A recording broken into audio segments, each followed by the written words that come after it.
And hello, everybody, and welcome to the Glug and Millennials of Tokyo event. My name is John from Glug Tokyo and Millennials of Tokyo. This is the future of food. We're looking at startups, or rather startup innovation in the food industry. We have three awesome speakers today. And before we introduce them, I'll hand over to my colleague, my co-host today, Phoebe, who will introduce herself and then the first speaker. Phoebe, over to you.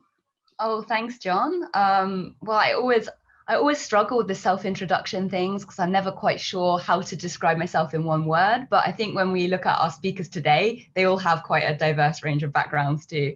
I'm a writer and a journalist. I'm from the UK. I've been in Japan for about 6 years. I do various things in production as well as writing. I've been working doing business news for NHK World here for over 4 years, and I also work on a mini documentary series related to local food around Japan.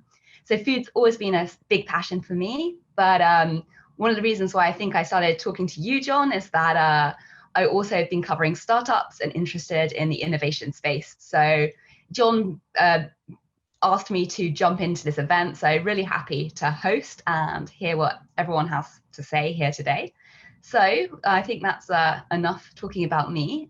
I would like to introduce our first speaker today, Mariliis Holm. She is a food scientist, entrepreneur, and investor. What did I say about diverse backgrounds here? That is an amazing hat trick. She recently co-founded Sustainable Food Ventures, an early stage venture capital firm backing companies that develop alternative protein. And she was formerly the head of food science at Finless Foods, biotech venture company that creates cell-based seafood and fish, and also co-founded Nonfood, a startup that creates sustainable foods based on algae. She has a background working in R&D with some major global food corporations, and I'm very excited to hear what she has to say. So, Mariliis, over to you. Hi, everyone. Thank you, Phoebe, for this glowing introduction. And thank you, John, for inviting me. Very glad to be here. I think I'm currently the only one calling in during the evening. It's about 9 p.m. here in Research Triangle Park in North Carolina. But I'm very happy to spend my time with all these people here and you, the audience who's listening in. Happy to answer any questions that come up via the chat feature on Instagram.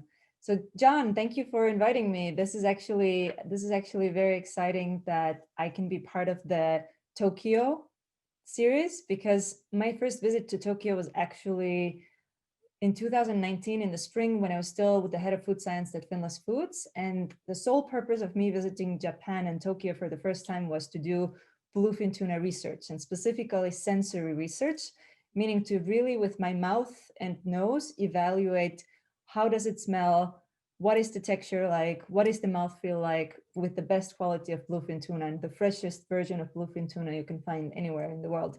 So it was a very, very exciting visit, and I ate tuna for breakfast, lunch, and dinner, and as a snack. As a person who follows a plant-based diet, that was a very intense trip, but it was worth it in terms of the research that came out of it. And actually Yuki from IntegriCulture took me one of the great restaurants to try bluefin tuna in different versions, and had I gone alone, I wouldn't have been able to order because that place did not have an English menu. So thank you, Yuki, for guiding me through the whole process of getting the best tuna and figuring out which ones are the different parts. So Japan really stayed close to my heart, even though I felt like a bluefin tuna at the end of the trip, but it was still a great experience. And then coming back to today, or actually just about 2.5 months ago, on the 1st of October, I, together with my partner in life and partner at Sustainable Food Ventures, we co-founded this new Future of Food Fund. We're the world's first Future of Food Fund that is as a rolling fund on the AngelList platform, which means that if you have traditional venture funds, they usually fundraise behind closed doors, which means you just reached out to the people who you would like to be your investors in your fund, and then you go back and forth. It can take usually up to a year, and then you close your fund. So if someone hears about it in the future and they're like, hey, I would also like to, participate in this fund, they cannot anymore because the fund is closed. So AngelList pioneered a really interesting innovation, which is enabling so many people to become investors, and specifically people who are operators in their everyday life. So this is my full-time gig, but my partner, Ryan Bethencourt, he runs Wild Earth, which is a healthy plant-based dog food company. So he just doesn't have the bandwidth to run the sustainable food ventures every day, but he can still guide the rocket ship Wild Earth and then continue invest it and support future food companies. So a bit more specific what Sustainable Food Ventures is. We are a VC company that invests in the future of food startups that are specifically focusing on 3 technologies. So plant-based innovations, cell-based innovations, and recombinant. So recombinant or otherwise known as fermentation technologies that are used in the industry. And we have narrowed down our focus because we had more than 100 companies applied through our webpage, which is sustainablefoodventures.com, or through introductions in LinkedIn. And we got some interesting applications in terms of just the broader sustainability from the perspective of like packaging or use of resources. So we had to like narrow down and really straightly communicate that we're interested in companies and supporting and helping the ones that are directly substituting animals in the supply chain. That's the type of impact we want to have for the future of food. And just a bit about the fund itself.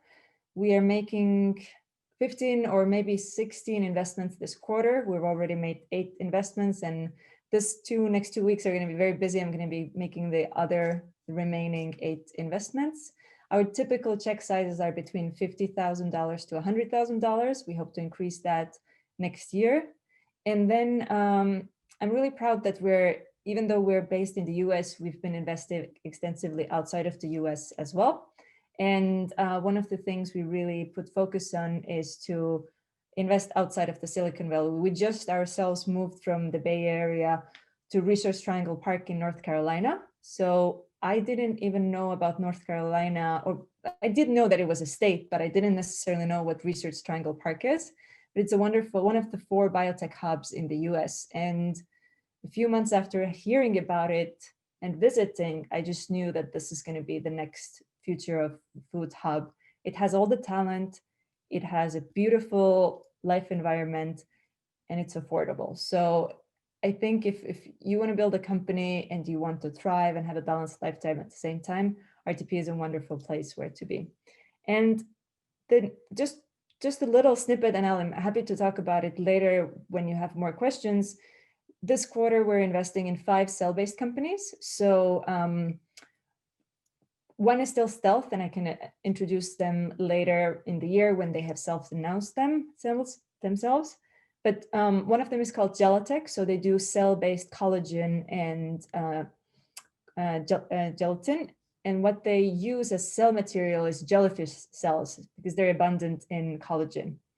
And then the second company is Novel Farms, and they make delicatesse or gourmet whole cut meats, and they're starting with the Iberico ham, as the co-founder is from Spain.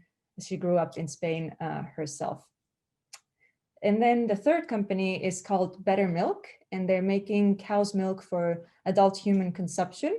And they're doing it using mammary cells, and specifically in a microfluidic technology. So they're growing little organoids that would then secrete the cow's milk. And then, we humans can continue to consume it without the animal being involved in the process. And the fourth one is called Blue Ridge Bantam. They're making poultry, specifically starting with chicken and turkey. And one of the crazy cool ideas they have is to have a whole turkey as a cell-based product in the future on people's dinner plates during Thanksgiving. So that's something they're doing. And then we have 3 other companies that are recombinant and about 7 that are plant-based. So yeah, we are moving pretty strong and convinced and with conviction to really have a world that we feel is equal and kind towards ourselves as humans, our other beings, and the planet in a whole. So thank you, everyone. I'm open to all sorts of questions.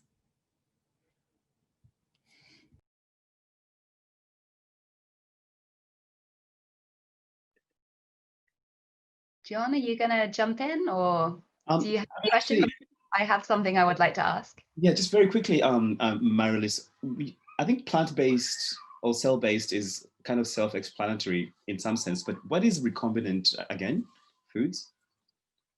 Yes, so recombinant would be a fermentation company that uses, for example, yeast or other microorganisms to develop specific proteins and then blend them into products. So I would say that Impossible Foods is a mix of plant-based and a recombinant company, because they use, I think it's yeast. So they use a microorganism. They have genetically modified the yeast to produce specific heme.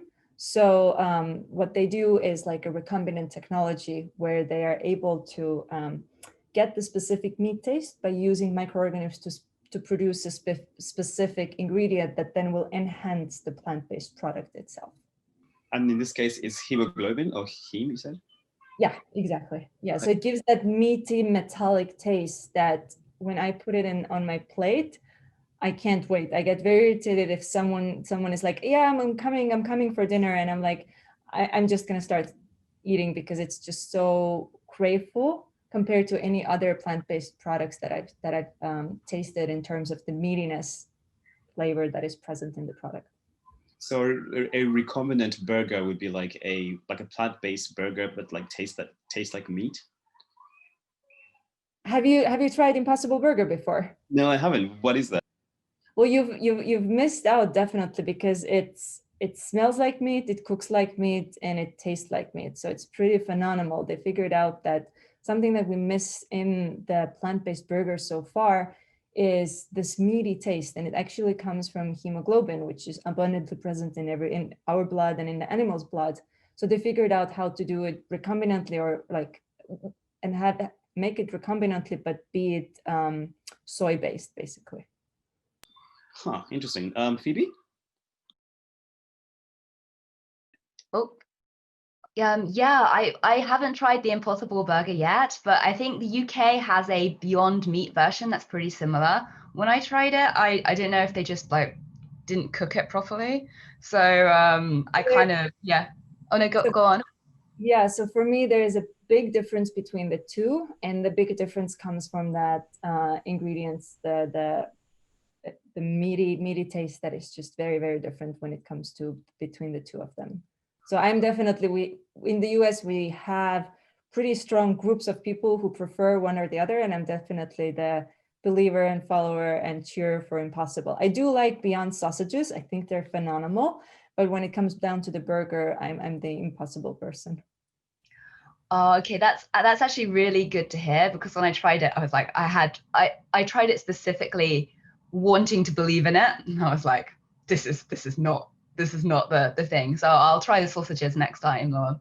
But I wanted to ask you specifically about your background working as a food scientist and in companies that do develop these plant and cell-based foods that you're now investing in. How has that background informed the decisions you make now, and how have you been going about making these investment decisions? You're a very new investment company. I'd be interested to know a bit more about the thinking and process behind it. Sure. Why don't I just mention that oftentimes me and Ryan together, we are first investors, or the very first, or one of the first investors into the companies.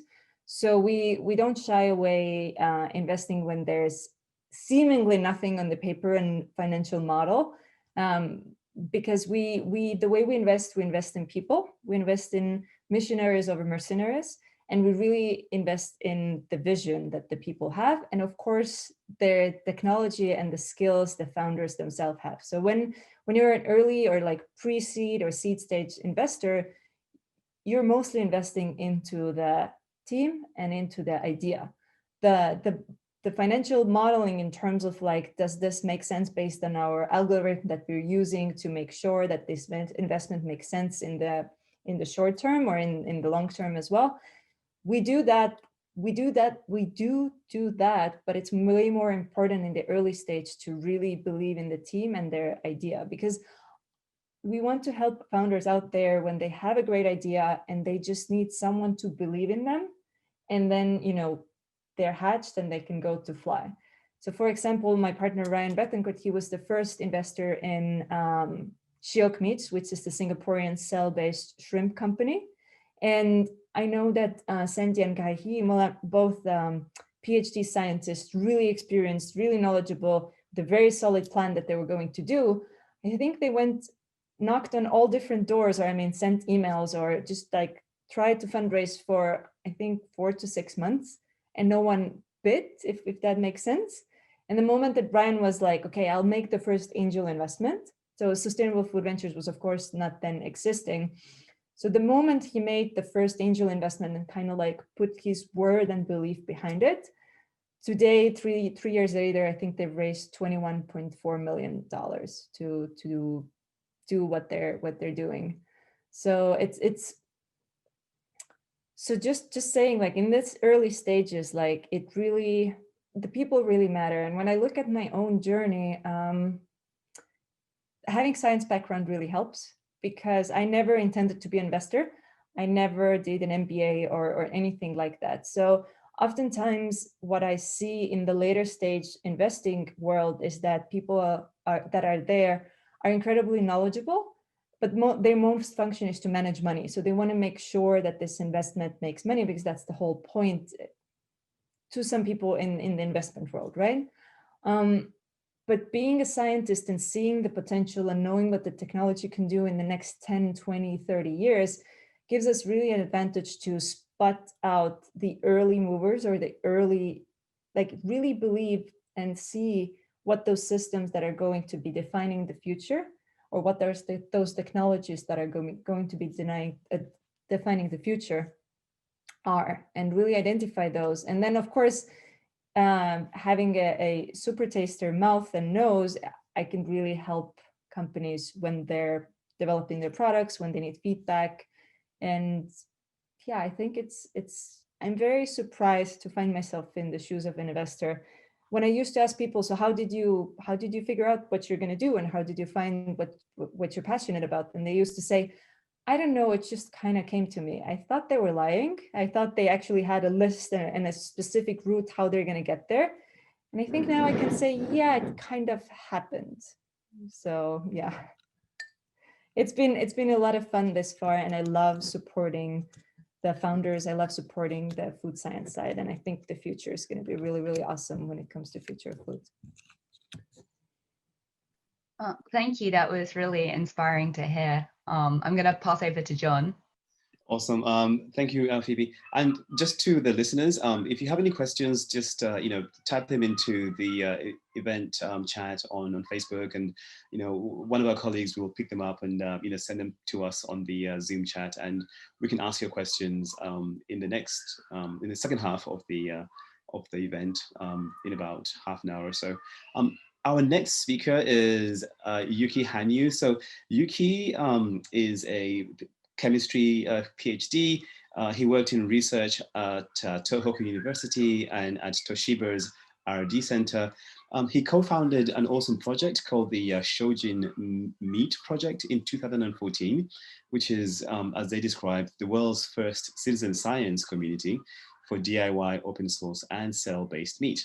3 years later, Yuki spun off a startup called IntegriCulture, which is a nonprofit that he spun off a startup called IntegriCulture and a nonprofit called Cellular Agriculture Institute for the Commons in 2019.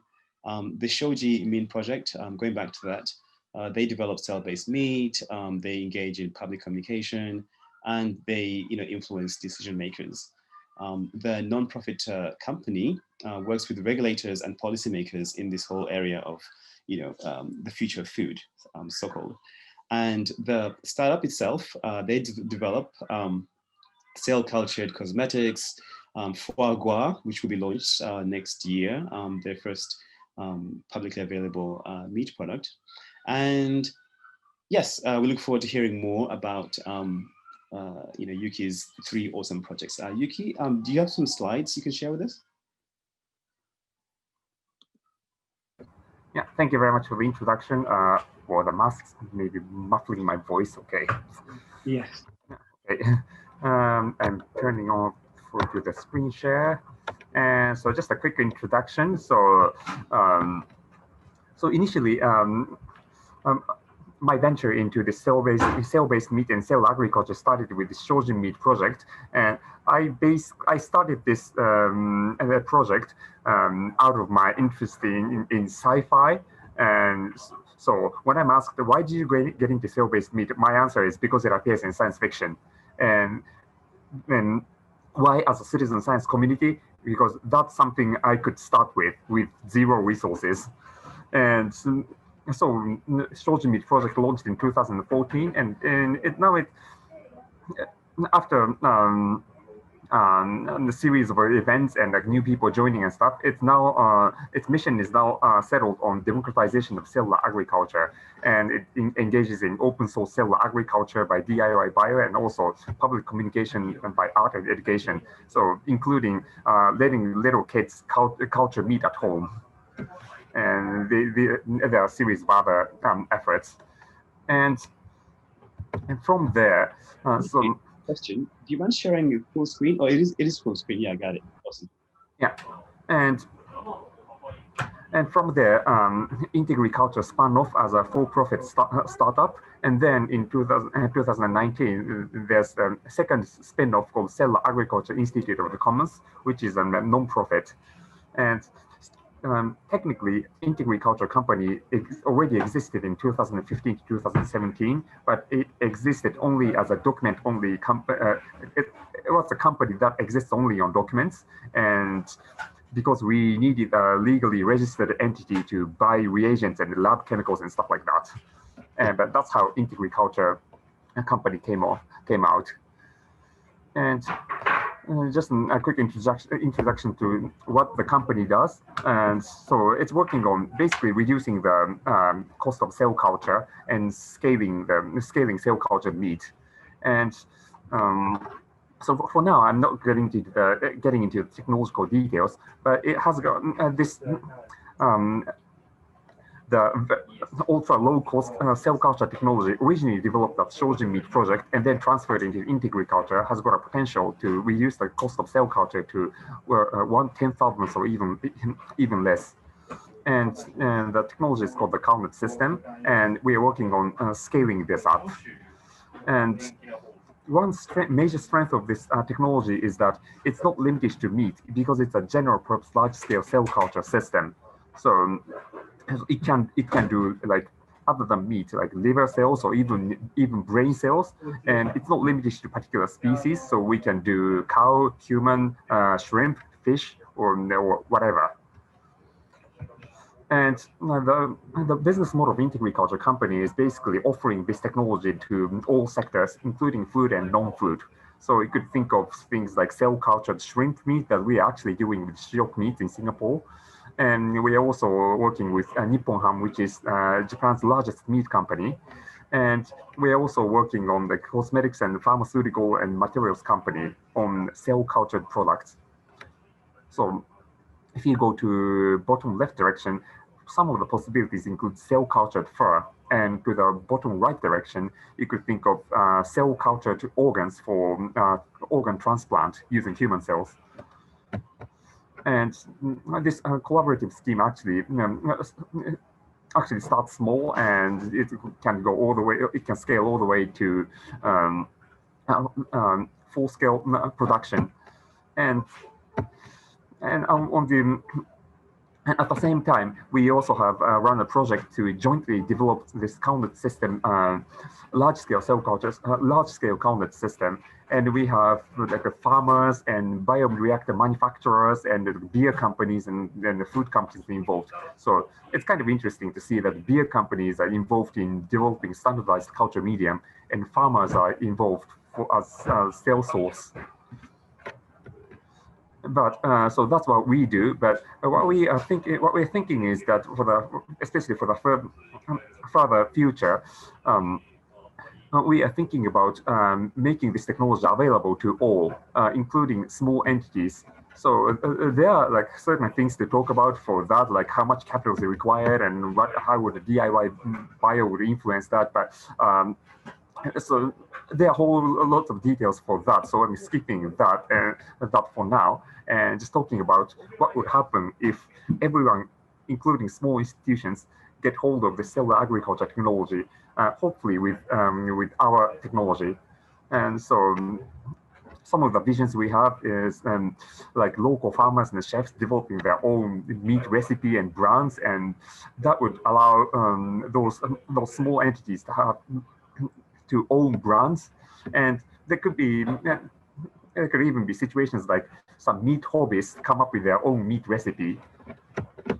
And so in that sort of world, what we might see is that you go to supermarkets, pick up a piece of packaged meat. It has got a QR code, and if you scan it, you can actually connect to the live cast of that the cow that provided the cells. So you could call that a star cow or whatever, which basically brings another set of branding opportunities. And in that sort of farms, what we might see is that we would have fewer cows, and we may have bioreactors in the backyard, and the farmers are not selling cows, but the meat or even licensing of the cells. And behind that scene, we are thinking of a IP model of like citizens of meat recipes developed in citizen science domain by like millions of like farmers, hobbyists, and with chefs and whatever. And if one of them, if some of them thinks that probably we should scale this and sell to all corners of a country, then it comes to business entities like IntegriCulture Company, and the business domain scales up the recipe. So in this kind of model, the IP handling will be handling of IP will be like how to make it open and how to scale is proprietary, and that's the sort of the scheme that Shojinmeat Project and also the IntegriCulture Company and pursuing. And under that sort of IP handling model, we could think of like whole range of business models, like from cell-like firms to like shared recipe model, where someone downloads the meat culture recipe and get the live cells sent to home by drone or whatever, and put it into domestic meat culture vat and grow meat at home. But for this to happen, there are like several like rule-making concerns, and who will be accessible to these resources. But obviously, there are whole sets of discussions for that. But that is actually already ongoing in Japan. And from here on, some of my visions or hopes of what I want to see in the future, like these cellular agriculture farmscape and urban cell extraction farms. So this is a farm with just one star cow in heavily urbanized area. So, and it could be, what we might see it could be is that a meat brewery where cells are cultured in 200-ton tanks, and another possibility is like state brewery like that. Meat is growing in this like single-use culture bags, so you don't have to do any steam sterilization, which is known to take up a lot of energy.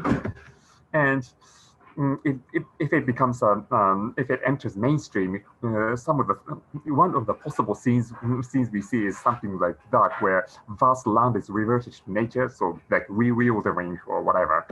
And by that time, there will be no distinction between cellular agriculture and manufacturing industry. So say you are making bolts and nuts, and you are making and cell cultured fur, so they are both basically manufacturing industry by then. And if it happens in a very distributed manner, we could see something like ecologies and like that, where you see the community scale bioreactors and zero footprint communities. or stacked up in some kind of large-scale artificial tree or something, as you can see in the solar punk sceneries. Or you could do that on the ocean surface where cell culture medium is harvested from green microalgae. So this could be a good news for countries that import a lot of food from outside, like Singapore, Japan, and Taiwan.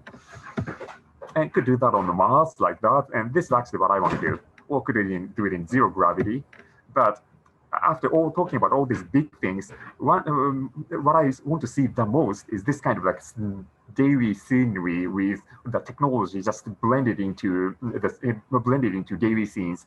So in this kind of scene, like 13-year-old sister went to Earth for a school trip and come back with the Wagyu cell as a souvenir and growing Wagyu meat at home in her living room. So that's my vision. Yeah, thank you very much. And I want to see an anime out of this. Wow. Okay, Yuki, that's a lot of awesomeness in, in 10 minutes. Wow, where to begin? So just to recap, you're basically running 3 organizations. Not me personally running. I'm doing the CEO of IntegriCulture Company and Shojinmeat Project. It is I'm a founder, but because it doesn't have any formal definition of membership, anyone could be involved. And Cellular Agriculture Institute of the Commons, I am a member, but not in the management position. Awesome, got it. And just quickly on the technology itself. So this is, what's it called? CulNet? Yeah, CulNet System. Yeah, so CulNet System basically can take cells from any living organism and recreate that thing in some kind of like commercial form. So you could take, for example, cells from a cow, then using the bioreactor and the rest of the system, create a piece of meat that somebody can eat at the end of it, right? Yeah, so for that I've got a bit more detailed description of that. So we know that cell cultured meat is very expensive. So in Shojinmeat Project, we had to think of a way to make this a lot cheaper and cheap enough so that we can do it at home. And we look at the culture medium, we know that growth factors are very, very expensive. So we naturally landed on how do we get growth factors? So we looked at natural systems like human body, cow body, fish body, or whatever. And what we know is that without going to pharmaceutical or without going to pharmacies and buying these $80,000 growth factors, human, cow, and fish cells tends to grow and proliferate. And why is that happening? And that is because the internal organs like liver and pancreas create those growth factors for the body. So we basically simulated that in our bioreactor system. So we have multiple bioreactors connected to each other, and each vessels contain like liver cells or pancreatic cells or whatever organ cells.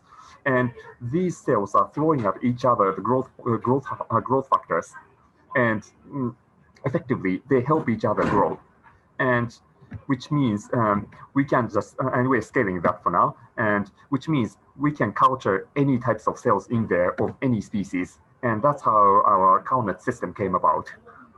And just one last quick question. I mean, my junior high school biology is failing me right now. What are some of the growth factors involved in cell culture?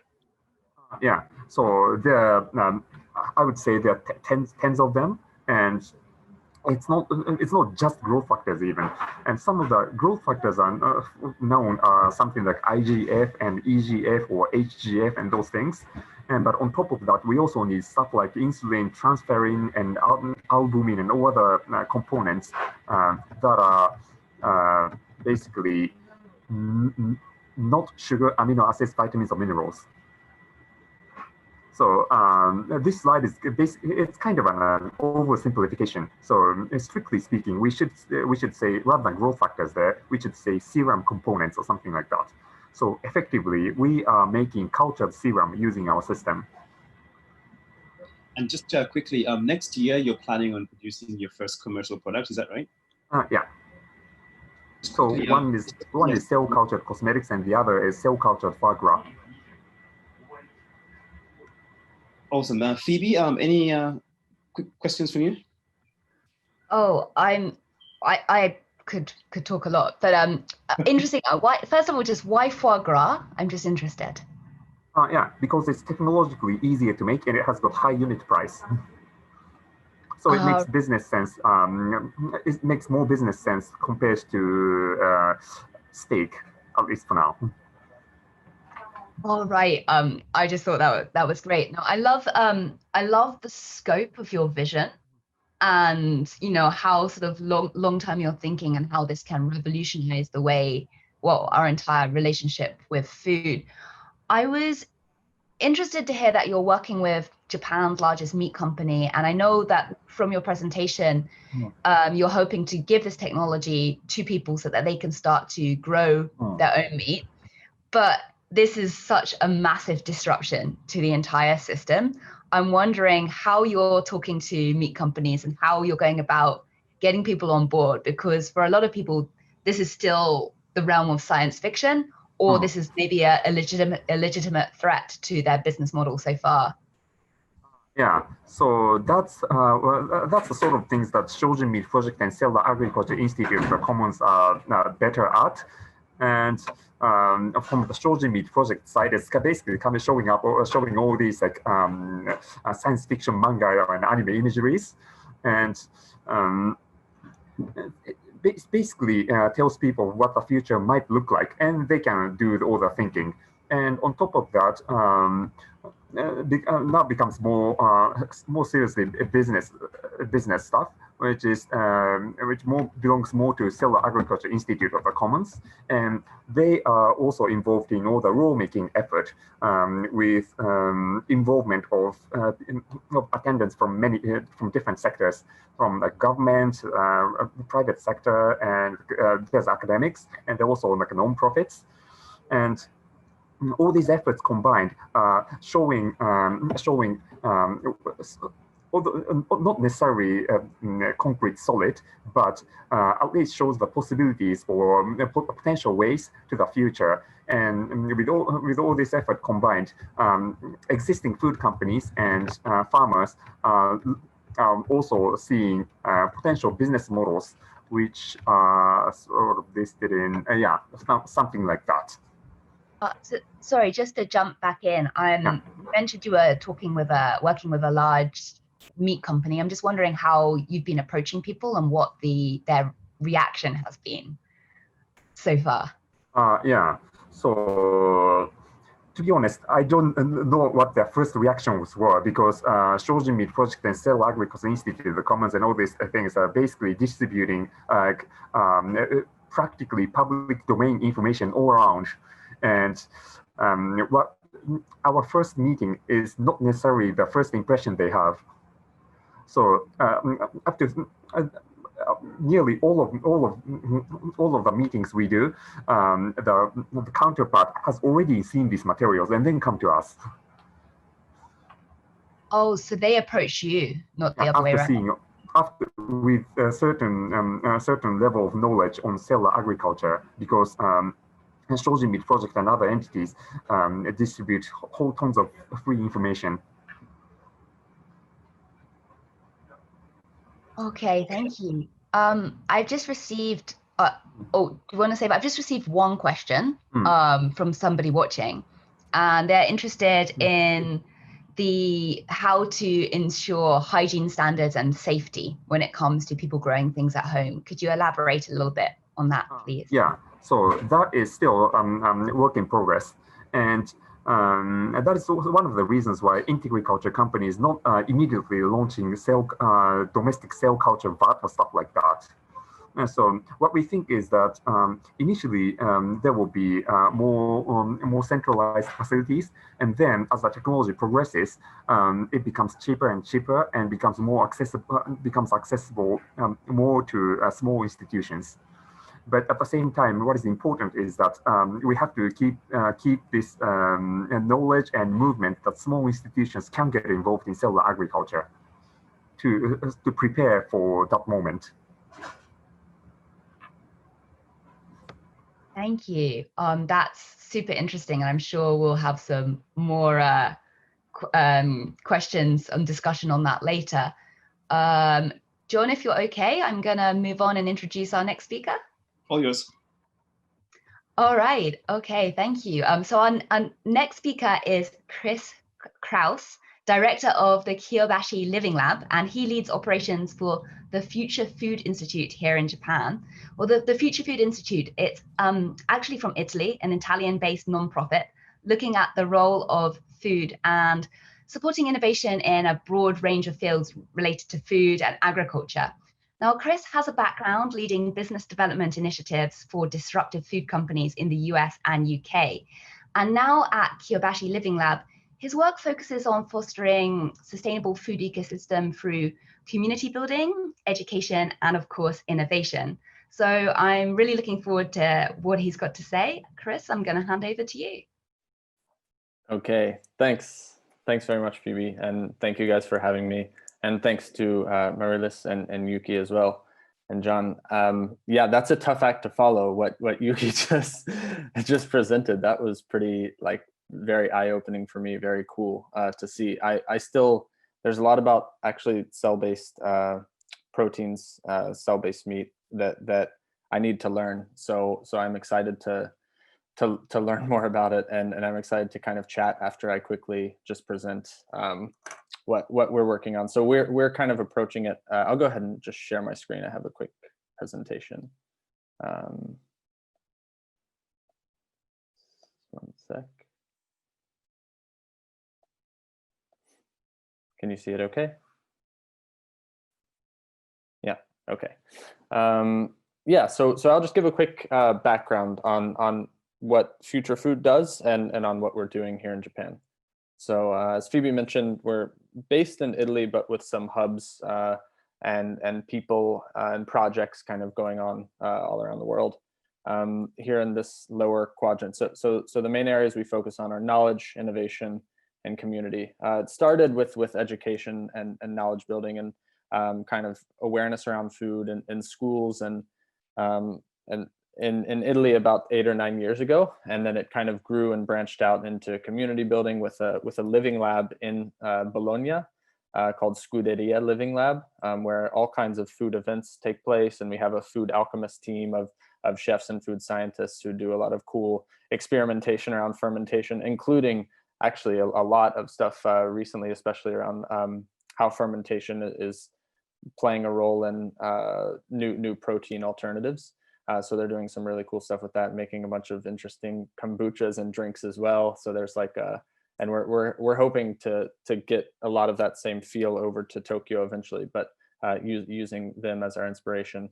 And there's also the eating lifestyle and the food service component to it. So there's a few restaurants that Sarah Reversi and her husband Andrea, who started Future Food Institute, and a few of the partners have a large background in food and had one of Italy's largest chain of sushi restaurants actually that was using, I believe, all local fish in Italy, and then they kind of use that experience to kind of turn more into facing the issues of the food world and working on some sustainability initiatives, but still keeping some of a foot in the restaurant and food service world. And at Scuderia, there's a number of restaurants in there as well. So the next slide will kind of show, break these down a little bit more clearly. And today, the highlighted one, I'll just talk a little bit more about the Living Lab, because Kyobashi Living Lab is the main project I'm working on here. This stat is mostly from Scuderia because it's been around a little bit longer, but this kind of shows a bit about what the living labs can do. Ignore the numbers here in the middle, but basically as a space to boost community engagement, prototype and test, and having kind of ideally having a playground for SDG centered innovation. this is just kind of showing where we have some of the living lab hubs, the main office, and ambassadors and kind of people kind of spread out in different parts of the world. So finally, on to Kyobashi Living Lab. So Kyobashi is just a bit southeast of Tokyo Station, just north of Ginza. And we're working in this map you see here. There are primarily 4 different spaces that we're working in. So Tokyo Food Lab being the main one, City Lab being another one, the Kitchen Studio Suiba space being another one, and then in Tokyo Square Garden, there's a plaza space, and we're hoping to bring a green market there next year. And I'll kind of get into some of the events and the activities that we have planned. So here's just some photos of the different spaces that we have available in Kyobashi Living Lab. These are some of the activity and event focus areas that we mentioned. And this is kind of what we started with. It says subject to evolve here because I always want to make sure that what we're doing is relevant to the context of Tokyo and to the context of Japan. So some things are going to be very relevant for what we're doing in San Francisco and Bologna. And some things we need to more specifically focus on here in Japan. So next year, we're hoping to do a series of workshops and hackathons. And we want to make sure that what we're doing brings in local stakeholders and is not just something that's a better fit for another context that we've done in the past. So this is always kind of subject to evolve based on the people we're meeting, based on the issues. Even COVID itself is changing so much about the food world in Tokyo and in Japan that we have to incorporate that in terms of our community building and our activities. And I'll get a little bit more into that later. This is just a quick snapshot of some of the online events that we've done. Sorry, the resolution on that one. But yeah, we do quite a few events with the UN and with UNFAO. We've done some global marathons with them for World Food Day, and in April, Food for Earth Marathon. We've done some events with Venture Cafe, and then with the SKS Japan, the Sigmaxis team. We're doing a series of Future Food Circle events where we're kind of hopping around to different countries in Asia and primarily focusing on one big kind of change maker or speaker. There also UN Global Awareness Days, so we do those led from Japan and also from Italy, and then a few events with BOMA as well that we've worked on. And these have been online because obviously I forgot to mention, but the plan, of course, with Kyobashi Living Lab is to do as much as we can offline to get people engaged and to be doing events and activities and everything in the space. But naturally with COVID, we've had to transition, 95% of what we're doing to online. So we kind of have to see how it's going into next year. These are some more of what we've been doing this year is the digital boot camps. We have these going on right now. We've done two rounds of the digital boot camps this year. We're in our last week of these, and as you can see, there are 4 different tracks that the students can choose. There's oceans, climate smart farms, climate smart kitchens, and climate smart cities. So these are 4-week-long programs and have a really diverse mix of about 40 to 50 participants from all around the world who are participating in these. And we've led a few sessions from Japan with the Ministry of Agriculture Japan and a few other groups here. And then finally, we did have an offline event in late October, Fermentation Friday event, where we were doing our very best to try and keep it safe and social distance and everything. But that was we want to do more of these Fermentation Friday events. And that also is just a good time to enjoy food, to taste new food, to explore fermentation a bit. It's something we do in Bologna as well, the Fermentation Friday events, but we're trying to do that and bring our own spin on it here in Japan. And here in the bottom left, you can see different misos made from all different veggie products, which is pretty cool, or different veggies. Lastly, we've done some chef and cooking collaborations with the Conscious Compass cooking team, and then food and art collaboration is something we're quite open to. And we brought in artist Daniel Silva, who's based in London, and he made these. He had a really cool fragmented garden art project and we kind of worked with him to make some Nendo Dengo seed balls that we've kind of distributed all around. And it's kind of an interesting look at permaculture and paying homage to Masanobu Fukuoka with his kind of seed ball ideas and seed bombing ideas, and doing it in a bit of an artistic way. And there's a little more info on that on our social media, but trying to approach food storytelling and sustainability storytelling in new ways. Quickly, I'll just go through. So as I mentioned, we kind of had to rethink what we're doing a little bit here because COVID knocked out a lot of our offline plans. So we took some time as well to dive into a research project based around, to ask some questions to people in the food world as well as consumers, to ask them how their habits had changed, how they see their business changing, what the needs in Tokyo are, what's great about Tokyo in terms of food, what's missing, what needs to be improved in terms of sustainability. We dove into all kinds of questions with this 3-month research project that we did. So sorry, this is very text heavy, but it kind of explains what I was just saying. So how might we reimagine and improve the edible landscapes of cities of the future?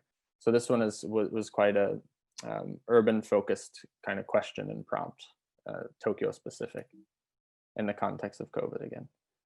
And here are some of the research objectives. And I won't read them out, but I think you kind of get the idea. Some of the interview and discussion topics that we dove into. And these are some of the stakeholders that we interviewed. So individuals, hotels, restaurants, catering, that's what Horeka means. Food producers, including farmers and some urban farming people. Retailers, learning institutions, culinary schools, and some people from government as well. These are some of the organizations we spoke to for this. And this is just an example of some of the insights we gathered. So this is just one of the 6 research objectives we were going after with quotes. Sorry, I'm realizing these are all quite text heavy. Basically, so we kind of gained this insight from doing these interviews and some additional research, but the democratization of food will play a prominent role going forward. I'd say this is true outside of Tokyo as well, but how do we bring that into what we're doing in Tokyo? The best food spaces break monotony and inspire people. That's another one. You might kind of assume that, but it's really good and interesting to hear the direct feedback on that from people living in Tokyo. A sense of community, solidarity, and coming together. That's important in our food spaces. And food companies, food and non-food companies, craving space and time to play and open up. So that's something else we see. And so then those insights led us to developing these, how might we kind of opportunity statements. And the project we're working on in Kyobashi, we're actually working on that in tandem with Tokyo Tatemono, a real estate company who has these spaces available. So we're also trying to see how we, as a food ecosystem, and Tatemono with their spaces, how can we work together to use our strengths and use our capacities to kind of build a better food world going forward, starting in Tokyo and then using that as a blueprint for maybe other places. So with these, how might we opportunity statements gained from the insights, we came up with these 18 calls to action, which is kind of driving everything we're doing going forward, at least over the next 3 years and potentially further. So this is kind of one of the results, one of the takeaways of the research sprint. So excited to show you guys that. And just this is, as you have probably gathered, we're quite open source at this point and trying to get inputs from a lot of different people and a lot of different industries and opinions or projects that are happening in the food world. So we invite you to send us an email, to reach out, to join us in building the future in Kyobashi. Everyone's got a good and valuable opinion on this, and we want to make sure that we're hearing from a wide variety of different people. So and then this is just kind of the tags online to follow along, see what we're doing, get involved. The new Instagram page, the website, and Future Food Japan on Facebook. And then on the global scale, this is some of the links and URLs to find what Future Food has going on globally, because there are, I mean, every week there are all kinds of programs, cooking classes, like I mentioned, the digital boot camps, master classes. There's quite a bit happening. So if you're interested, please feel free to log on and follow there. So I hope I didn't go too far over time, and I hope that was a decent rundown of the complex but kind of global ecosystem of future food. Yeah. Thank you very much. I have lots of things to ask. John, can I jump in? Do you want to go first? How do you? Phoebe, by all means, I'll just remind the audience, if you have any questions, just send them to us via Instagram, Facebook, or whichever way that you can contact any one of us, and we will feed your questions back to the speakers. Yeah, sorry, go ahead, Phoebe. Thank you for that, Chris. That was a lot to take in. You're involved in many different projects, and yeah, there was a lot of information, and I loved your description of saying that a kind of I think you said like a playground for SDG innovation. So I mean, since the scope of the Future Food Institute is so broad, I'm just wondering on a sort of more sort of personal level, if like what kind of startup you've enjoyed working with recently, or to kind of get a bit of an idea of something you've worked on specifically recently, or one particular startup you've enjoyed working with. Yeah, let me think about it. I mean, there's been, because basically we've been so far in Japan just having quite a few like conversations around, but I think one I can think of, and we interviewed well, the Plantio is one that we interviewed for the sprint. And they're all about like democratizing the growing of food in urban environments and in other areas, and basically developing technologies to allow people at home in Tokyo and beyond, but at home and at work to grow a lot of their own food. And I think that's a really interesting idea to dive a little further into.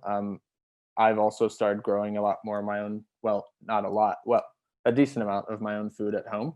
On my balcony, and I think even though it's not gonna ever, maybe eventually, but it's not gonna replace all the food that you're consuming, but I think getting more and more people to grow some of their own food does teach all of us a lesson on patience and where it comes from and the work that's put into it oftentimes, and I think just giving people the strength and the skills to grow a bit of their food and to compost, home compost as well, does cause the behavioral shift that's necessary on a massive scale. And I think even if people are just growing a little bit, I think companies like Plantio and other kind of companies that are getting that in people's homes and in people's daily routines, I think can make ultimately a big impact. Yeah, so there's one. Yeah. No, absolutely. That's one thing I personally realized, that I'm very divorced from the food that I consume, and I want to better understand that process. And I think spreading education in that way so people can be better informed is really, really good. Just to pick up on, you mentioned the digital boot camp, and you had a broad range of students. I think I'm sure they were from all different walks of life. Kind of, could you give some just a few more examples of like what kind of the boot camp involved? Has there been discussions, and your just general impression of the food innovation space in Tokyo currently? Yeah, so first the boot camp, yeah, it's involving I've had a few like individual chats as well, so I'll think with some of the participants. So it's involving like there's a restaurateur in Delhi who's like awesome and got this super cool restaurant, and then another cafe separately, and they have a really big rooftop garden and are supporting like local farmers. And then there's a girl in Italy who's working for like a grocery store chain, who's developing this really cool concept. I maybe can't talk about it yet, but she's developing a really cool concept, mixing bento boxes for people with difficulties in eating or working with hospitals. And then there's another guy who works and is quite interested in alternative seafoods, and he works in actually like ocean and sustainability, and he's based in Singapore. So there's quite a few others as well. Some master's students who are studying at like EIT, I believe, but are currently in Turkey. Yeah, so there's people from kind of all over the world. And yeah, there are the 4 different tracks, and then there are some events weekly where everyone comes together from all 4, but normally they're split up by their track, and then we bring in experts from our network to teach usually. So it's kind of like, oftentimes it's like a 30-minute session, and then followed by a bunch of Q&A. And then this weekend is the final hackathon, where the students are split into groups of 5, and they each have a prompt to solve for, and it's the different tracks mixed up. And so this Friday, Saturday, Sunday, they're going to be doing the hackathon and then presenting their findings. And then sometimes these findings actually go on to a next stage where we actually kind of support them, and we might be able to get them to the next level, maybe, depending. And then, sorry, the second question was something around food innovation in Tokyo, I think. Oh yeah, sorry, just like your general impression of the ecosystem here. Yeah, I mean, I'm still getting to know it and learning a lot every day, and actually looking forward to the Smart Kitchen Summit Japan event, this happening like today, tomorrow, and the next day. And every time I hear from someone like Yuki, it's kind of a new thing to hear. So, I'm fairly new still to Japan, and I think I still have a lot to learn, but there are a lot of there's a lot of interest. We've spoken to some of the large food companies even, and I think there's a lot of interest from the large food companies to start diving into more innovative projects and more sustainable projects. But there's sometimes, like, as is the case everywhere, but it seems like in Tokyo, there's some ways of working which are kind of getting in the way of a lot of sustainable innovation and fast movement. And so I think trying to break those down with groups like Smart Kitchen Summit and some other people who are in the food innovation space here is quite an interesting problem to try and solve for. So yeah. Thank you very much. I have some questions I'd like to ask all of you, or to sort of jump in with discussion. Also, anybody listening, please send in some questions. But I'm wondering if the speakers, you will have questions or some things that you would like to discuss among yourselves. John, do you have anything to add? Well, yes, I mean, feel free, guys, to quiz each other on any one of your presentations. But so this second part of the event, once we've heard from each individual speaker, is more of a kind of free-flowing back and forth. And I'll begin with something a little bit controversial. So in preparation for this event, I read Michael Pollan, the famous writer and activist, I guess, has written several books on food, like the Omnivore's Dilemma, and the one that I was reading recently, In Defense of Food. He talks about how the revolution in food happened such that a lot of science-based innovation jumped into the food industry. And his argument is that we kind of moved away from enjoying food in its original form, say, potatoes or, cabbages or bananas.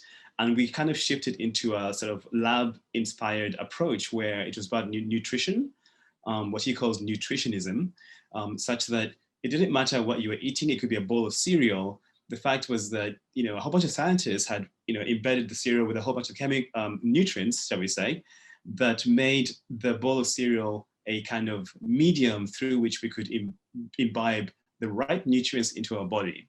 And we kind of moved away from food as, something to be enjoyed with friends and family, and it's as an experience rather than just as a means of transferring nutrients into our system.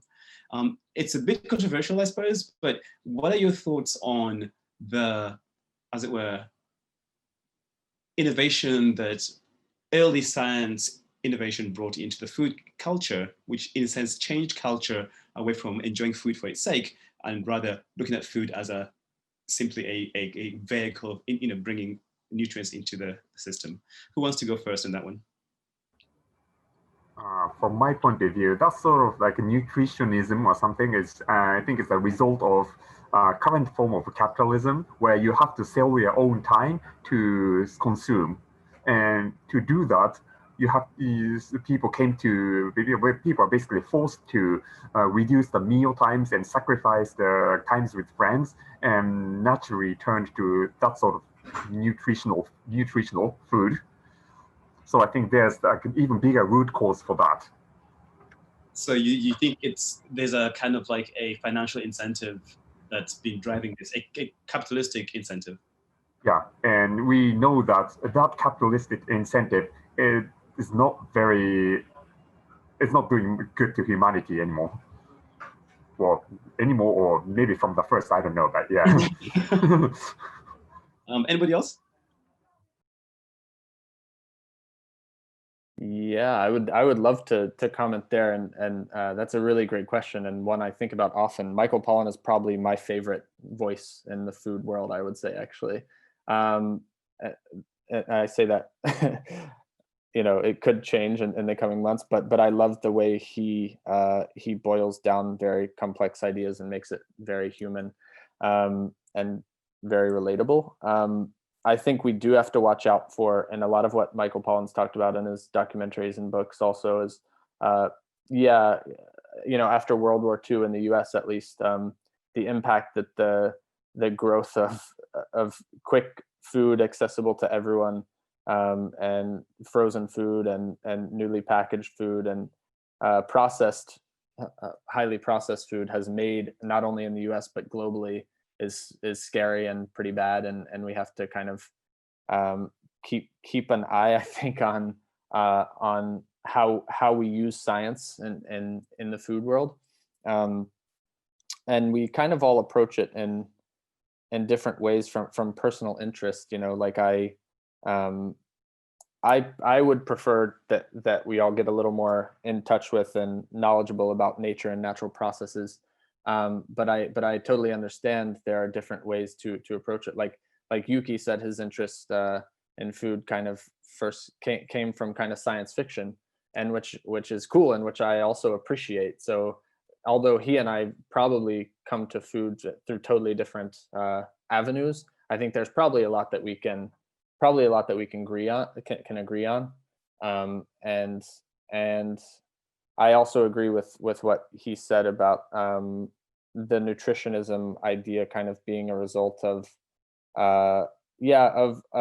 good marketing and of capitalism, and people maybe not having enough time to spend on their food. And that's another big thing Michael Pollan talks about, is people spending more time per day, every day, on your food. And that's something I've been doing more recently in my life, and has resulted in more happiness, to be honest, and more connection to my food.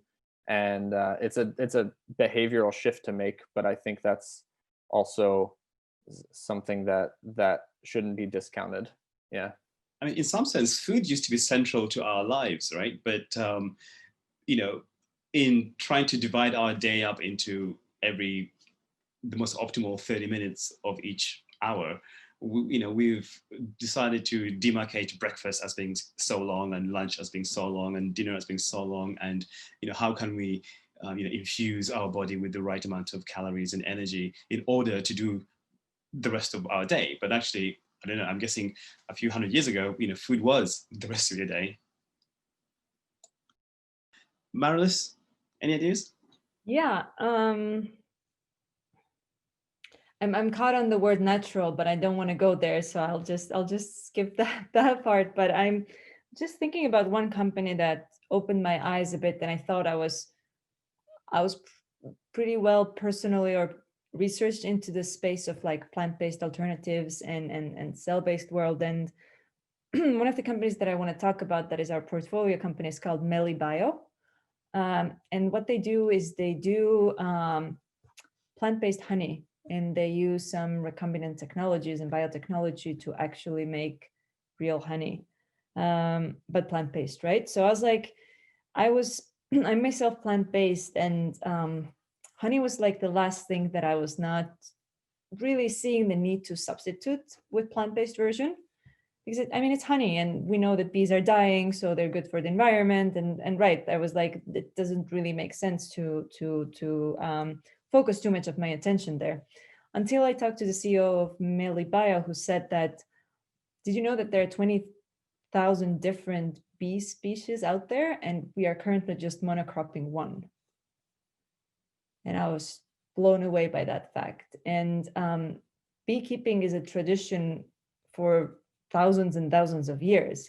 And even though I know the natural honey that comes from my neighbor in Estonia is like a great nutritional source and really delicious, do I want to have just one species of bees around the world? Because honeybees are apparently the lazy ones. They don't go and pollinate all the flowers and all the plants out there.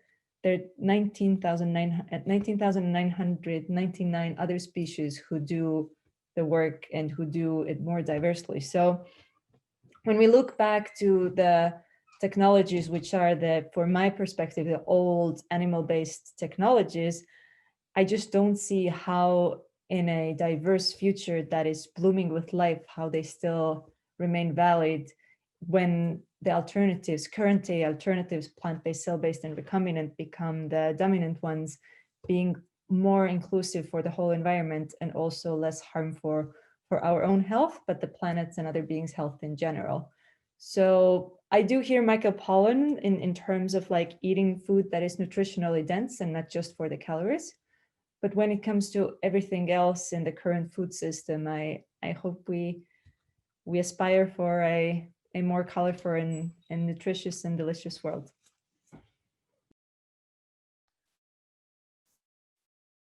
Can I ask a question to you guys who are more familiar with the plant-based and cell-based world? So I recently watched Sacred Cow. I don't know if you guys have seen this movie or read this book, and I highly recommend it for anyone watching. But it kind of, I think you might disagree with parts of it, but I think it's definitely worth discussing. I think I think anyone who's actively looking into changing food for the better is definitely, we're all on the same page that the commercial and factory farming and agriculture system definitely needs to be dismantled and changed drastically and as quickly as possible. But there's also a lot of even in the new Kiss the Ground movie, they touch on this when they visit a few farms, but the role that animals, ruminants, livestock can play in regenerating soils and earth and adding like massively to biodiversity, and the work of Alan Savory, for example, in reforesting lands using cows in sub-Saharan Africa and around the world. And like there are a number of, definitely not yet the majority, but a number of farmers who are using cows and livestock in ways which I believe are holistic, regenerative.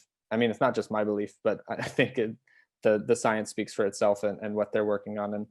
And farmers who have deeply looked into this and have deep convictions about what they're doing. And I know there are like also other ethical reasons to steer away from meat, or maybe nutritional reasons as well. But I'm wondering if you see any place where livestock can play a positive role in also helping to be a part of the solution.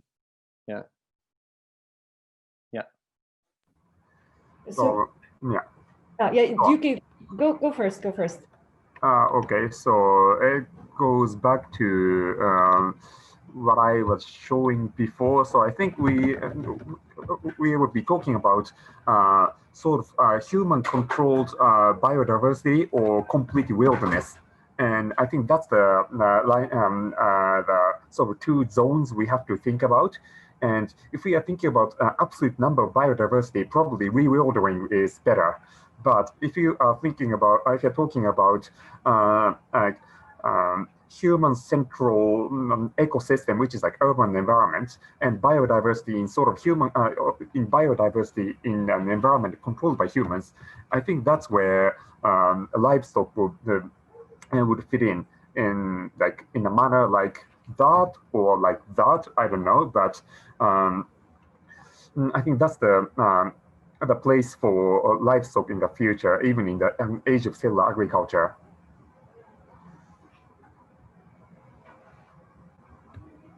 So yeah, okay. So you're saying it either needs to be kind of separated, either fully let wilderness be wilderness and let the human environment, like the built environment, be the built environment, and without much of an integrative system, kind of. Or you could actually design these systems that way, but at least under the planning phase, probably we have to think about where is the wilderness and where is human controlled.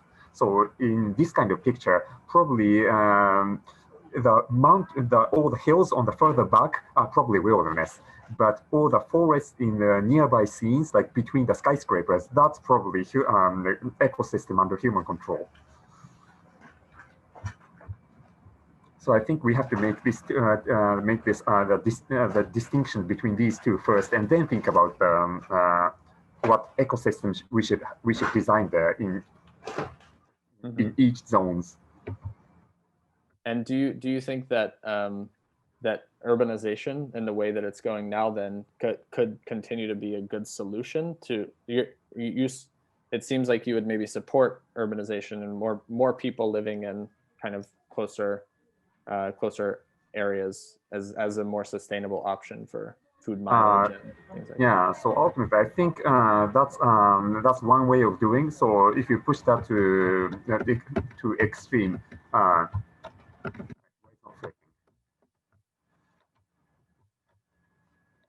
so if you push that to extreme, that's probably one possible scene where humans are like human habitations is like packed in these skyscrapers, and the rest is complete wilderness. And I think that's one possibility. And traditionally, there has been a rhetoric like rural scenery is full of nature, but from my point of view, it's not at all. So you basically have this vast area of land occupied by just single species of plant, and that's extremely unnatural. And also the environmental cost of doing that is extremely high. So so there we have to think about this rural living is actually doing good to the nature or not. I think that's something we have to think about. And so this is one picture of if my beliefs are pushed to extreme. So there's a choice of are we doing this to this? Are we doing up to this extreme or not? That's one thing to think about. But this picture sort of shows where my position would take.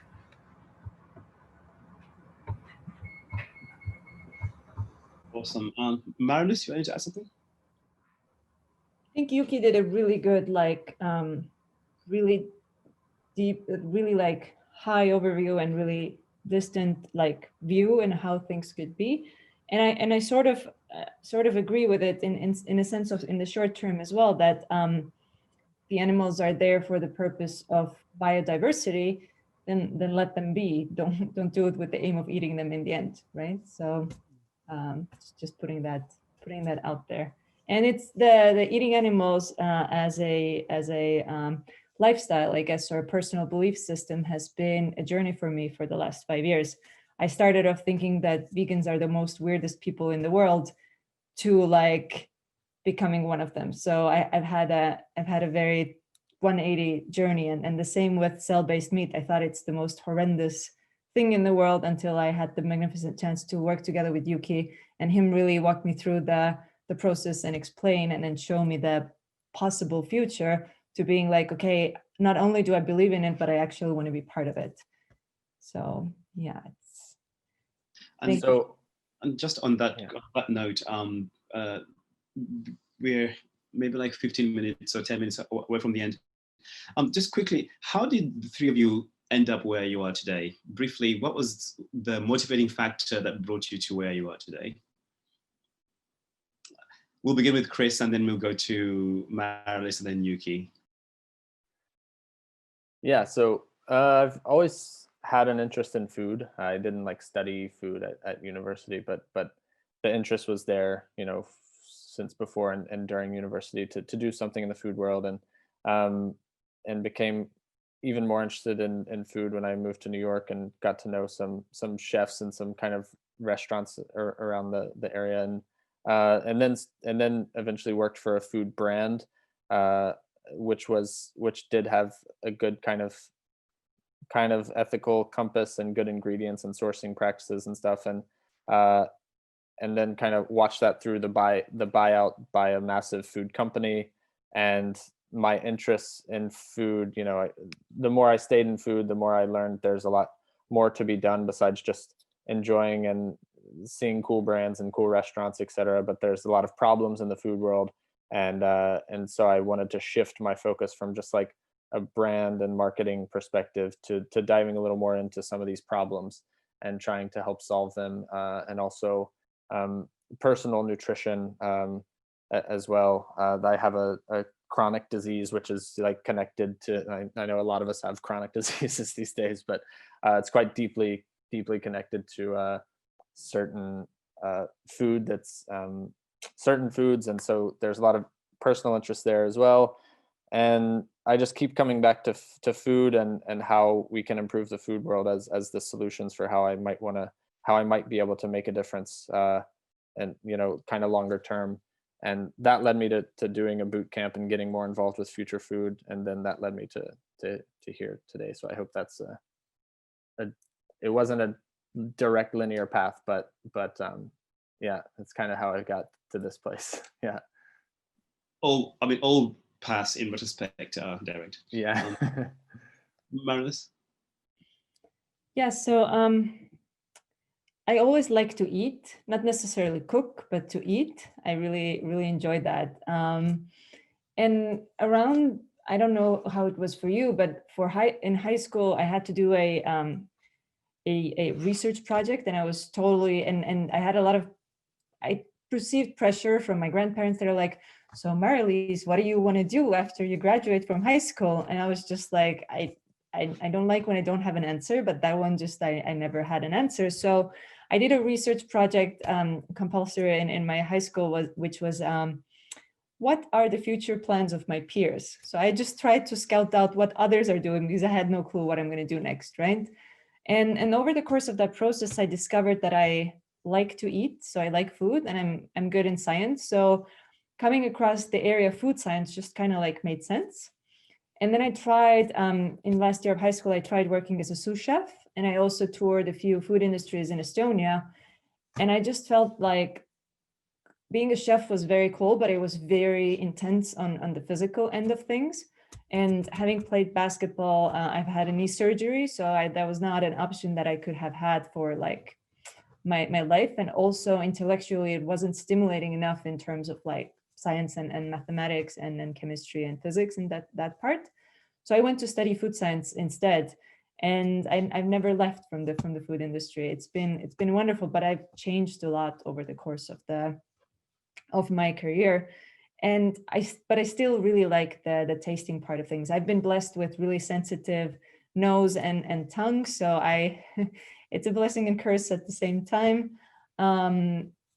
So I really truly enjoy it, and I've pivoted from like thinking that meat is just a material and we can just make it super efficient and grow it, and like, you know, it's the nutritious and the right food for athletes to grow muscle and stuff, to like, hey, how about like now ditching honey and kind of like being like, no, everything should be plant-based. So it's been a quite of a journey and the really mind-opening. And the thing that I'm most fascinated by is that even though I'm supposed to have studied in the best food universities and been part of the best companies, right? I still had to do my own research and realize that me eating burger equals 2 months of showering. So me using a bit less water during a shower or closing the tap when I brush the teeth is not gonna cut it, right? And then of course seeing all the studies in terms of the health benefits and everything else. So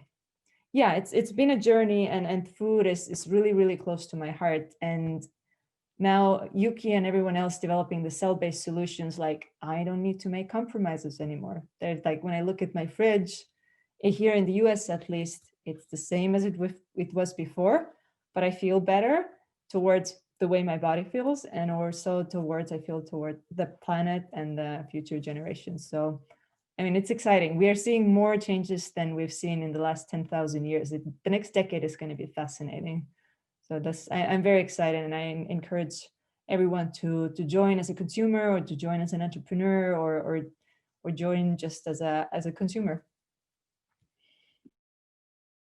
Awesome. Yuki, you have the third but last word.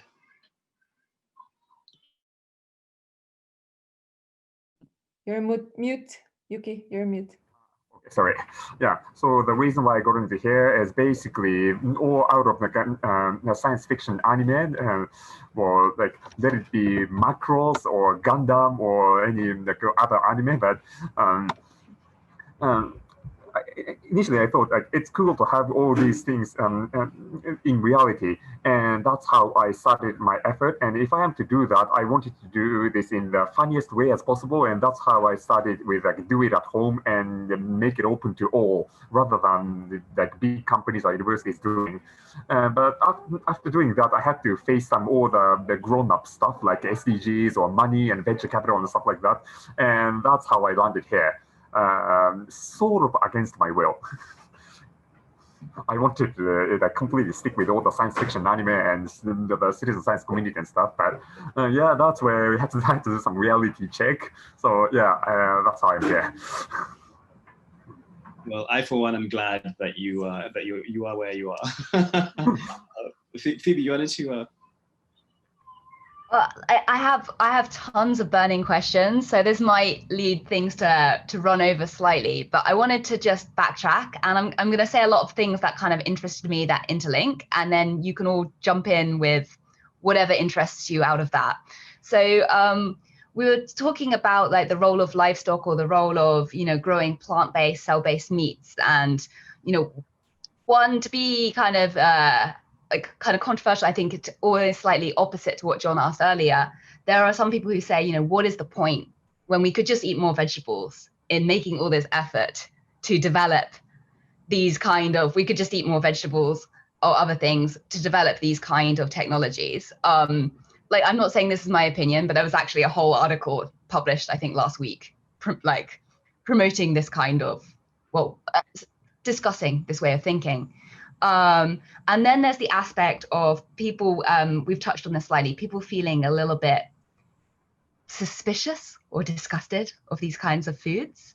And if we're also in an era where people are like, oh, fake news, I don't want to have a vaccine, there's a lot of mistrust and distrust, how are we going to convince people to be more open to these kinds of new technologies and the roles that they're going to play going forward?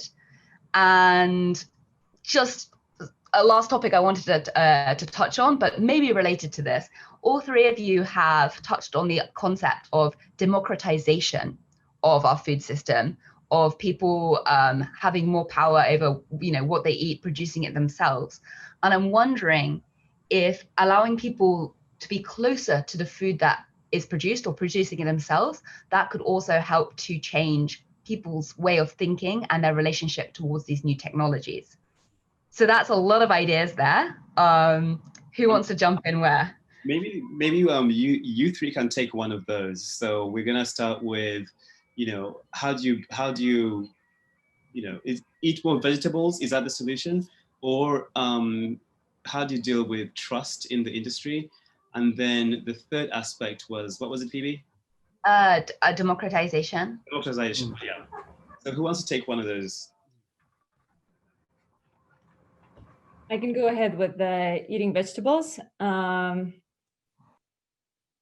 Yeah, I don't think that's the short-term solution. I think maybe in the long run, when you've done the whole journey of personal research, personal experiencing of your body, if you just eat whole food, plant-based, then that might be a solution for the future. But as a big fan of Impossible Food and that meaty flavor, and then kind of like from time to time going for that indulgence in sense of flavor, specifically in texture and mouthfeel, I think it's still relevant. And knowing that mainstream consumers' palates have been evolved years and years and years, and food is the last thing we will change. So giving instead an alternative that has the same nutrition, taste, appearance, smell, but it just doesn't require as much resources and the killing aspect, or the PTSD that the people who kill have from that process. I think finding a consumer who's like, I want my meat killed now, I think that would be a thing of the past. Maybe there's some exceptions there, but eating just vegetables, maybe in the long term, but for the short term, when it's the most critical, I think having all the cell-based come to the market, Yuki's foie gras next year, I think it's going to be wonderful. So Yuki and Chris, do you want to go for democratization or safety and trust?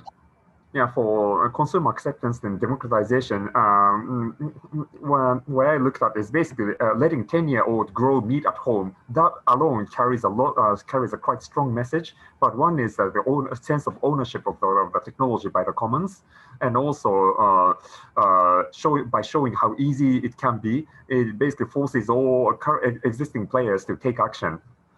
And also from consumer point of view, if it's something that 10-year-old can do at home, then why get scared of, or maybe I could do it.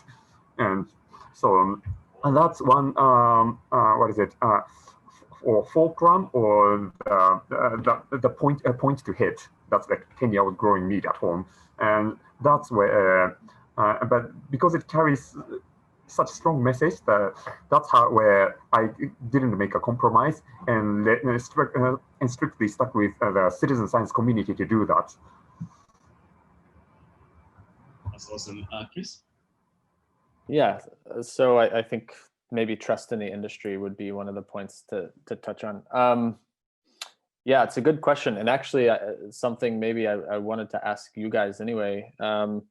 I mean, in terms of trust in the industry, so far it seems, I think only Singapore has recently said that maybe they're going to allow just meats, chicken, cell-grown chicken to be maybe allowed. So, and then shortly after that, like someone in the, was it Ministry of Ag in France, like the head of one of the large politicians in Europe around food said like, no chance, no way. So, and where do you guys see, I mean, the regulation is still super slow on this. I mean, and how are you guys are like investing in and looking to launch products and stuff next year and in the coming years. So in terms of the trust from governments, I guess, where do you see that kind of coming next, and are you worried about that? Do you think it'll happen quickly, or do you think it might be 10 years before like the US or European countries allow this? Yeah. Okay, and we have 3 minutes to answer that. I can say quickly that I think it was one of the Israeli politicians who said that it is of national security that we actually regulate and allow this technology to be regulated and green lighted in the industry. And yeah, I think it's going to happen fast. And Europe is funny at the moment. They're also trying to say that plant-based alternatives cannot use the words like milk and stuff like that, or so they're fighting the fight of the past. But Europe is a great place, but sometimes I think about it as a museum. So we'll see. Yeah, for countries in Asia, including Japan, for at least for governments, food security has been the winning argument, and has been so. And it's not environment or animal welfare. And from regulatory point of view, at least in Japan, cell culture meat is already marketable. It's not illegal, or it's not classified as novel food. So we are sort of observing the pre-existing regulations and launching cell culture foie gras next year. So regulation is not an issue in Japan. Oh, so you won't have to go through any regulatory hoops or anything. Just obey the existing rules, and you can market cell culture meat in Japan. Wow. So Singapore has to put an approval, but in Japan you don't even need to from the first. Wow. Are there other countries that are like Japan where you don't need approval, or it's I heard Hong Kong is in similar situation. Okay. Yeah. And what's Mariliis, what is the States looking like? Like, is this going to take forever in the US or? So when I was when I was the head of food science for Finless Foods, we did start EMS, which was like the coalition between Memphis Meats and Finless Foods and Blue Nalu and other players in the field. And they've been advancing and collaborating together to make this happen. And currently, this is the first time that FDA and USDA are actually coming together to regulate and work or something. So we're very hopeful here. And the recent developments in Singapore, the regulation framework in Japan, and then also the Israeli last comment about being national security, I think it's gonna move the needle. The question is just when, and you know, I think I've been in this culture for a very short time, but I think they like to compete. So I'm hoping that helps. Fantastic. As always, time is our biggest enemy, but I don't know, we could go on forever, but I know you're all busy people, and it's quite late for Mariliis, where she is in North Carolina. Phoebe, do you want to take us out and thank everybody in humanity for tuning in today? Well, this was just a fascinating talk. Thank you so much to all three of you. I still have tons of other questions. I'm probably going to follow up with you individually and just like, Let's do a part two. Let's do a part two of the event.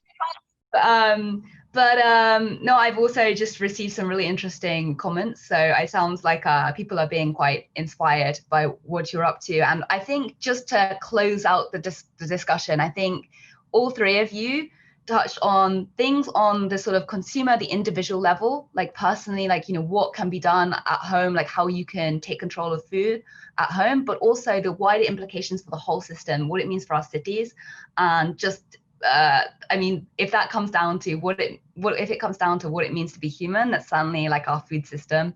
So I just want to thank you for really inspirational ideas, and looking forward to seeing what all three of you get up to. Awesome, thank you so much. So we had Yuki Hanyu, we had Mariliis Holm, and we had Krause. Awesome stars of today's event. We look forward to hopefully doing this again in the new year. Everybody have a wonderful Christmas, have a wonderful new year, and see you in 2021. Bye-bye, everyone. All right, thanks, guys.